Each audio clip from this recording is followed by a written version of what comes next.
Hello guys, welcome back to my YouTube channel. आज हम बात करेंगे इंडिया वर्सेस न्यूजीलैंड। फोर्थ टी20 आएगी। तो यहाँ पे भाई लोग ये मैच तो एक तरफा इंडिया हार गई है, लेकिन भाई ये अप्रोच देख के बढ़िया लगा कि कोई भी आया है, कोई भी टोटल आ जाए, कितना भी रन चाहिए, लेकिन मार के ही खेलेंगे, रोक के नहीं खेलेंगे। और उस पर मैं क्रिटिसाइज भी नहीं करूंगा। और भाई लेकिन सबसे बड़ा यहाँ पे सवाल है कि आपको श्रेयस अय्यर से क्या प्रॉब्लम है। आप उसको उनको बुलाते हो, नहीं खिलाते हो, और एक बैटर शॉट चले जाते हो, वो आपको मंजूर रहता है। उस पर बात करेंगे और इंडियन बॉलिंग पे बात करेंगे। तो सबसे पहले शुरू करते हैं टॉस से। टॉस हम लोग एक बार फिर जीत जाते हैं। और मेरे को लगा कि बैटिंग करना चाहिए था इंडिया को, कि थोड़ा बैटिंग, ये पूरा 20 ओवर खेल ही नहीं पा रहे तो क्या मजा आएगा। तो भाई लेकिन फिर भी बॉलिंग चुनते हैं सूर्य कुमार यादव। और फिर ये आते हैं टीम साइफर्ट और डेवन कॉनवे। डेवन कॉनवे एक समय पे 8 बॉल पे 8 रन था, लेकिन फिर जो मारना चालू करते हैं दोनों दोनों तरफ से, मतलब एक तो टीम साइफर्ट का लक्ष्य साथ दे देता है कि अर्शदीप के दो टॉपेज लगते हैं, वो क्या है मतलब ये हाथ में नहीं जाते हैं। वो बहुत मतलब थर्ड मैन के पीछे ही चले जाते थे। थर्ड मैन पे कोई फील्डर था नहीं, सब सर्कल्स में थे वो पावर प्ले में।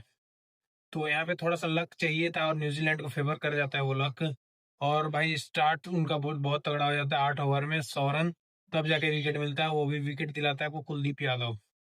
यहाँ पे रवि बिश्नोई को मार पड़ती है, और हर्षित राणा का तो इतना मतलब 4 ओवर में 54 रन, और हर्षदीप सिंह को पहले ओवर में मार पड़ती है। उसके बाद वो बढ़िया कमबैक करते हैं।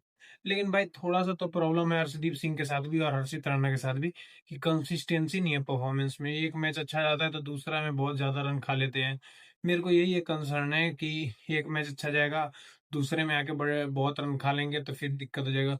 और बुमराह तो पिछले मैच में बढ़िया बॉलिंग कर रहे थे, इस मैच में भी ठीक बढ़िया बॉलिंग कर रहे थे, लेकिन लास्ट ओवर मतलब आपको डेथ के लिए रखा है, आप 19-19 रन दे रहे हो, वो भी डैरल मिचेल के साथ। तो अभी तो उससे भी खतरनाक बैट्समैन फिनिशर्स आने वाले हैं। तो देखते हैं कि इंडिया आगे की बॉलिंग में मतलब क्या करती है। वैसे पिच तो एकदम पाटा थी और रन भी बने बहुत ज्यादा, 217 रन बन गए यहाँ पे न्यूजीलैंड के। तो भाई यहाँ पे टीम साइफर्ट की तारीफ होगी, जो उन्होंने बैटिंग की है, मतलब ये अप्रोच एकदम लग रहा था कि ये हर बॉल पे मारने जाना है। फिर डेवन कॉन भी थोड़ा समय लेते हैं, लेकिन फिर वो भी मतलब एक ही बार जो चार्ज करना शुरू करते हैं, तो वो भी 200 के स्ट्राइक रेट पे पहुंच जाते हैं। फिर उसके बाद लेकिन फिर उसके बाद बीच में पार्टनरशिप ही नहीं लगती है न्यूजीलैंड की। तो वहाँ पे ग्लेन फिलिप्स 150 के स्ट्राइक रेट से खेल के जाते हैं, और वहाँ पे लास्ट में आके फिनिश करते हैं डैरल मिचेल, 18 बॉल में 39 रन। तो भाई ये मतलब कंप्लीट परफॉर्मेंस तो नहीं बोलेंगे, क्योंकि भाई कोई बैट्समैन चलता है, रचिन रविंद्र का तो जगह भी नहीं बनता भाई। कितना गंदा शॉट खेल के आउट हुआ है। अच्छा किया कि चेन्नई निकाल दिया और उसके बाद लाया ही नहीं। ये बढ़िया हुआ है कि चेन्नई के पॉइंट ऑफ व्यू से कि ये रचिन रविंद्र को निकाल दिया। लेकिन भाई यहाँ पे बैटिंग में भी फिर भी मेरे को लगा कि स्कोर कम रह गया, एक बैट्समैन शॉट थे तब भी इतना कॉन्फिडेंस आ गया 2-3 मैच में इंडिया के बैटिंग देख के। लेकिन भाई फिर आती है बॉलिंग, और मैट हेनरी पहले ही बॉल पे विकेट ले लेते हैं। तो भाई ये तो सही है, अभिषेक शर्मा का डक है, या फिर ये डायरेक्ट सीधा 50 या फिर 100 है, यही चल रहा है इनका। नहीं तो पहले बॉल पे आउट हो जाते हैं, नहीं तो फिर मारना चालू करते, तो ऐसा मारते हैं कि मतलब आउट प्लेड ही कर देते हैं सारे बैट्समैन बॉलर जो भी है सबको। और भाई यहाँ पे ये पहले बॉल पे विकेट गिर जाता है, फिर सूर्य कुमार यादव भी आउट हो जाते हैं। तो 2 मैच में बंदा रन बना के आ रहा है, एक आध मैच तो फेल होना ही था। तो बहुत अच्छा मतलब वो हो जाता है कि अभी 2 विकेट गिरा हुआ है और रिंकू सिंह और संजू सैमसन बैटिंग कर रहे हैं। तो भाई संजू सैमसन के लिए बहुत गोल्डन अपॉर्चुनिटी थी, और वो भी अब मिस हो गई है। अब भाई कोई जस्टिस जस्टिस नहीं चिल्लाएगा। मैं भी बहुत ज्यादा उसको सपोर्ट करता था जब सुमन गिल खेल रहा था, तो लेकिन भाई जस्टिस जस्टिस करने के चक्कर में इनजस्टिस तो अब लग रहा है ईशान किशन के साथ तो ना हो जाए, अगर उसको ओपन नहीं कराते तो भाई बहुत मतलब 4 मैच के मतलब लग ही नहीं रहा है कि कॉन्फिडेंस में है बंदा। हम क्रीज में घुस घुस करके खेल रहे हैं, और हम सेंटनर की बॉल आगे खेलने वाली, वो भी पीछे मतलब भी बीच में अटक के रह गए, ना आगे गए ना पीछे गए। और वहां से हल्की सी टर्न हुई है बॉल और वहां पे बोल्ड हो गए। तो भाई ये मेरे को कुछ डबल माइंडेड लग रहे थे संजू सैमसंग।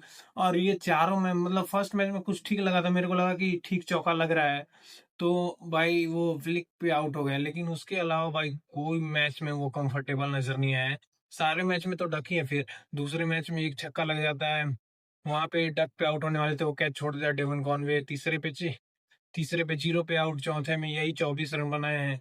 तो भाई ये सीरीज तो कंप्लीट फ्लॉप रही है। अगले घर पे उनका घर पे मुकाबला है, देखते हैं क्या करते हैं। लेकिन भाई मेरे को लगता है कि इनका ओपिनियन सट हो गया है, केस सट केस हो गया है। अब यहाँ पे ईशान किशन को मौका देना चाहिए, एक T20I में एज एन ओपनर, क्योंकि भाई वो भी 3 पे खेल रहा है। ओपनर और 3 पे थोड़ा सा डिफरेंस तो रहता है माइंडसेट का। लेकिन अब तो माइंडसेट ही पूरा इंडियन टीम का बदल गया है, जो आएगा वही मारेगा। तो वहां पे भाई संजू सैमसन पे बहुत बड़ा सवाल है।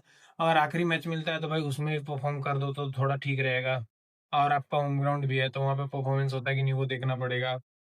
फिर भाई रिंकू सिंह आते ही मतलब वैसे बॉल लग नहीं रही थी, एक दो छक्के मारे उन्होंने, लेकिन भाई दोनों से बॉल लग नहीं रही थी बढ़िया। और फिर हार्दिक आते हैं, वो भी स्लैश हो जाता है बॉल, वो भी कैच आउट हो जाते हैं। तो भाई ये तो फिक्स है कि इंडिया यही टेम्पलेट से खेलने वाली है। लेकिन भाई शिवम दुबे तो मतलब एक ना एक दानव को एक्टिवेट होना ही रहता है, और अगर वो रन आउट ना होता भाई, क्योंकि आखिरी में सेंटनर और इस सोटी को डालना था, तो हो सकता है कि ये शायद 30-40% चांस था कि इंडिया मैच निकाल जाती और वहां से भी जीत जाते। तो वो मिरेकल ही नॉक हो जाता। लेकिन भाई जो खड़े खड़े छक्के मारता है और ना आगे निकलता है, केवल खड़े खड़े, वो भी 100 मीटर से ऊपर बहुत दूर मारता है छक्के। तो भाई ये एक सबसे बड़ा पॉजिटिव है कि फास्ट बॉलर को बढ़िया खेलने लगे हैं, स्पिनर्स को तो पहले से ही ये छक्के मार रहे थे। तो भाई सबसे बड़ा पॉजिटिव यहाँ पे ये है कि शिवम दुबे चल गया है। और भाई बॉलिंग में कंसर्न्स तो हैं थोड़े, क्योंकि भाई प्रॉपर 5 बॉलर थे आपके। भला ही वरुण चक्रवर्ती नहीं था, लेकिन भाई प्रॉपर 5 बॉलर थे, फिर भी आप 220 खा गए। और एक बैट्समैन कम खेला, उसके पीछे का लॉजिक समझ में नहीं आया। जब आपकी टीम में श्रेयस अय्यर को आप बुलाए हो तो उससे बढ़िया आप रिलीज कर दो, वो जाके कुछ और ही खेल लेगा, रणजी वनजी, कुछ तो गेम टाइम मिलेगा उसको। तो आप केवल स्क्वाड में शामिल कर दो ना उसको। बैट मेरे को तो लगता है कि ये रन बना लेते तो मैनेजमेंट ही इनसिक्योर हो जाती कि इसको कैसे बैठा है। क्योंकि भाई पब्लिक का प्रेशर है कि ये रन बना दिया, इसको खिला लो, अगर मैच जीत जाते तो और सोने पे सुहागा। तो यहाँ पे मेरा श्रेयस से लग रहा है कि कुछ न कुछ तो है बात की इसको मतलब यहाँ पे तिलक वर्मा का रिप्लेसमेंट है। पहले बात समझ में आया कि ईशान किशन है फर्स्ट चॉइस, तो आप खिला रहे हो वो ठीक है। लेकिन जब ईशान किशन को निगल हुआ था, वो तो दौड़ दौड़ के पानी पिला रहा था भाई, कुछ समझ में नहीं आया कि निगल हुआ है कि नहीं हुआ है। तो वहां पे भाई श्रेयस अय्यर को खिलाना बनता था अगर निगल हुआ था तो मेरा तो ये कहना है कि भाई इतना मतलब ये डिफरेंस नहीं होना चाहिए किसी भी प्लेयर को ट्रीट करने में, कि एक को मौके पे मौका दिए जा रहे हो। जैसे आपका हर्षित राणा है भाई, वो विकेट लेता है लेकिन बहुत ज्यादा एक्सपेंसिव, जब मार खाने पे आता है तो बहुत ज्यादा मार खाता है। तो उसको बहुत बैकिंग मिली। यहाँ पे तो हम लोग 2 बैटर शॉट खेल रहे थे ना, एक एक तो बैट्समैन शॉट खेल रहे थे, एक मतलब 8 नंबर पे बैटिंग शॉट खेल रहे थे। 2 बैटिंग शॉट था, 7 नंबर पे हर्षित राणा को अभी ऑलराउंडर बनने में टाइम है, और उसी को ऑलराउंडर बना के खिला रहा हूँ। मैं मानता हूँ कि आप टफ सिचुएशन में डालना चाहते हो बैट्समैन लोगों को। वो सूर्य कुमार यादव ने भी पोस्ट मैच प्रेजेंटेशन में बोला कि देखना कि 2-3 विकेट गिर जाते हैं तो कैसा मतलब मिडिल ऑर्डर रिस्पॉन्स करती है। तो वहां पे दुबे ने दिखाया कि ये ऐसे भी बैटिंग आप लोग कर सकते थे, मतलब जो जो आउट हुआ है। तो भाई ये मेरे को समझ नहीं आया कि ये थिंकिंग कि श्रेयस अय्यर को आप फिर भी बैठा के एक एक्स्ट्रा बॉलर खिला गए, फिर भी रन भी पड़ गए और रन बने भी नहीं। तो कुछ से ये लॉजिक समझ में नहीं आया मैनेजमेंट का। सबसे बड़ा यही सवाल है। बाकी तो भाई एक दो मैच हो सकता है कि इंडिया आज हर मैच तो नहीं जीत सकती है जब ये टेम्पलेट से खेल रही है तो। और सवाल उठाना भी जायज नहीं होगा। जब मार के खेलना है तो खेलते जाओ, मारते जाओ शुरू से अंत तक, मतलब 8 नंबर तक मारते जाओ। और भाई लेकिन सबसे तेज 50 वहां पे तीनों लेफ्टी के हैं, युवराज सिंह, अभिषेक शर्मा और शिवम दुबे। तो भाई ये भी टीम लग रहा है कि अब युवराज सिंह के रिकॉर्ड के पीछे पड़ी हुई है। कोई ना कोई तो लग रहा है कि तोड़ दे। तो भाई मजा ही आ जाएगा। और युवराज सिंह से ज्यादा खुश कोई भी नहीं होगा कि ये रिकॉर्ड टूट गया।